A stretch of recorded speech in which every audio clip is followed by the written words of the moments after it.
Hi, I'm Janet Kurtz, Editor-in-Chief of Nfocus. And I'm Madeline Bradford, the Associate Editor of Nfocus. And we're back this week with another episode of In Good Company. We have a lot to get through today, and we're really excited to share with you. But one quick note, our friends at the Nashville Humane Association have reached out to let us know that their shelter space is at capacity, and they are looking for some loving foster homes to take home some of their furry friends, maybe temporarily or maybe a forever home.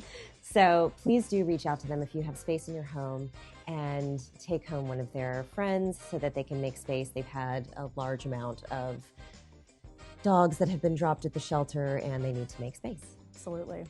So let's dig into it. Let's do it. We got it. Okay, so this weekend we had a lot of things ballet ball related, but we would be remiss if we did not cover also Project Redesign's Girls Night Out. So we're gonna start with Ballet Ball Patrons, and it was perfectly beautiful outside. It was just this unseasonably warm night. So the weather's been amazing. Yes, we'll start with that because that really added to the evening. But we started with at the home of host Barry Stowe, and he and his fiancée Emily Humphreys were the co-hosts of the evening, and so it was wonderful. Guests were able to roam the rooms and really take in. He has a beautiful contemporary art collection, and so really that was like kind of some of the entertainment of the evening was really just exploring the rooms and seeing these beautiful works of art, and so that was great.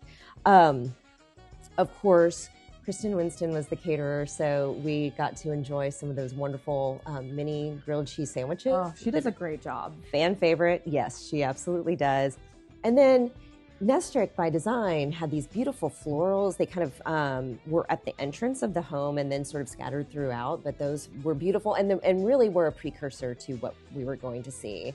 Yes. On Saturday night. So that was a beautiful tie-in. And then another beautiful tie-in, because the theme of this year's ball is Swan Lake, in honor of the 40th season of the Nashville Ballet.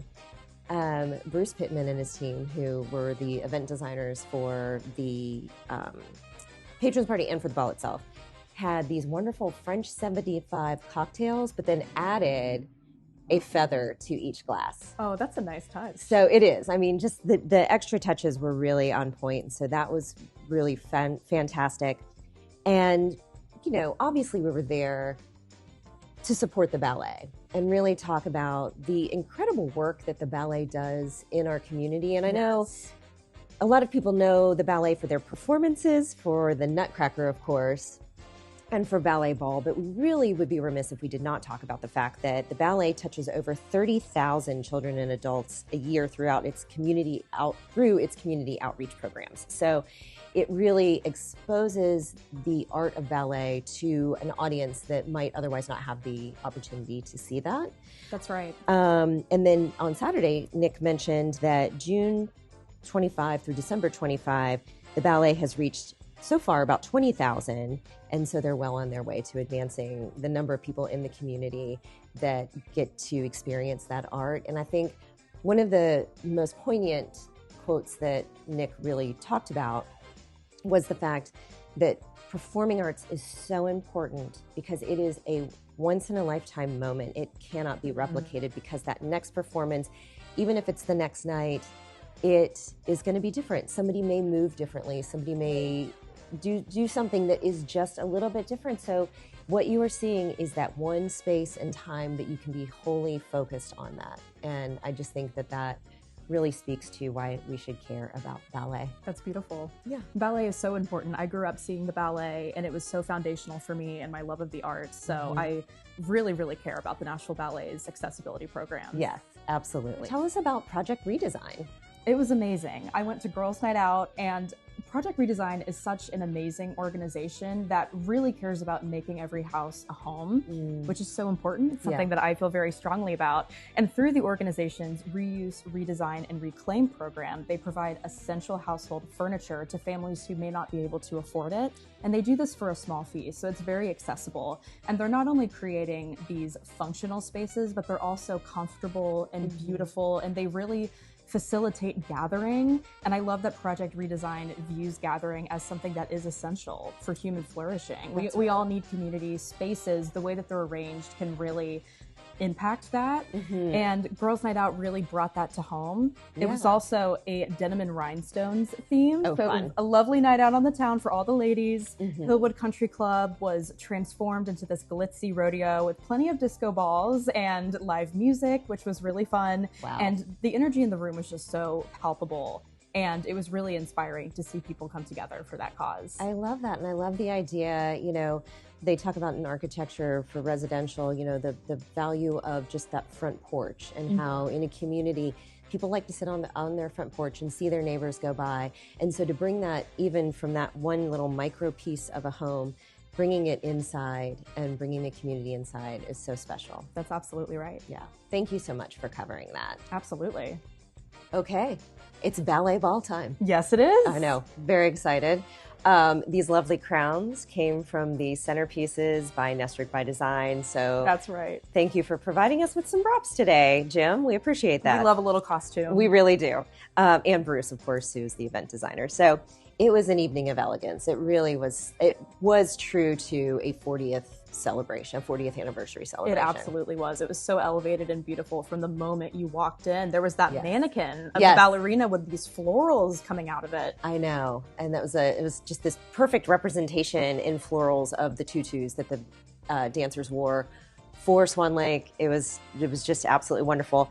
And it was fun to see the work that the co-chairs, Neil Krugman, Lisa Manning, Julie Schneider, had all put into making this evening come alive. Yes. And of course, honorary chair Barbara Turner was just beautiful, and she's always so elegant. So it was fun to talk to her about, the importance of the arts and noting that while they are dancing as their art form, these are true athletes that are on stage who are performing this beautiful art form. And to see that movement of the body is always just, it's amazing and not something everybody can do. And so not at all. It's fantastic to see. It's also incredibly painful, but they make it look so effortless and Yes. elegant. And that always blows my mind every time I see ballet. That's right. Yes, they do make it look so effortless. So anyway, the evening was just absolutely beautiful. And even just during the reception, people visited the Nfocus Portrait Studio. We had, of course, Kristen Winston, little bite-sized hors d'oeuvres being passed through the room. So good. So good. But I think it was just the attention to detail, even where the table cards were these white feathers as a nice touch to kind of soften the edges. And there were several Swan Lake costumes on display as well, which I thought was so wonderful. It was a great way to immerse guests in the show. And their whole concept for this is going beyond swans and going into the lake itself. And they've really accomplished that. What did you think about that? Oh, that was perfect. And that actually is a perfect segue into the room. Amazing. Well, let's get on it. Okay, so this room was exquisite. First of all, candlelight's always lovely. So there are candles everywhere, these beautiful white florals. And then, because it's Swan Lake, of course, we have the water feature. Yes. And the water feature was such a surprise. This was really kept under wraps. So along the main table in the center of the room, in the center, running down the center, were these pools of water with live fish. It blew my mind. I've never seen something like that before. It was amazing. And I do want to note, for those concerned, the fish were rehomed afterwards and are living their best life in a pond in a rural area. So there we go. So the fish have a good, happy ending. So that was just mind-blowing, and to see that, and really again speaks to the sensory experience of ballet with set design and costumes and things like that. So I thought that was really spectacular. And then of course we had the dancers on stage as swans as guests were entering. It was so beautiful. I mean, upon arrival, you were just immersed into this artistic world, and they were all so graceful and elegant. And then of course we saw a performance from Swan Lake itself, which absolutely gorgeous. Lily Saito played Odette, and Yeah. I actually interviewed her for our Nashville Nutcracker story about the Sugar Plum Fairies. And she had told me that last season she'd ruptured her Achilles tendon and had to sit out the whole year. And now she's absolutely killing it. She's back. She's so strong and elegant and graceful and so emotive. Her facial expressions just perfectly tell the story along with her body. And I loved getting to see another glimpse into Swan Lake. I know after we saw the show, we were like, I wish we could see it again. But we got another glimpse of it at Ballet Ball, which was so wonderful. We absolutely did. And, you know, as is the tradition, they also bring entertainment. And this year we did have a little bit of a last minute change, which you have such a great story about. Yes.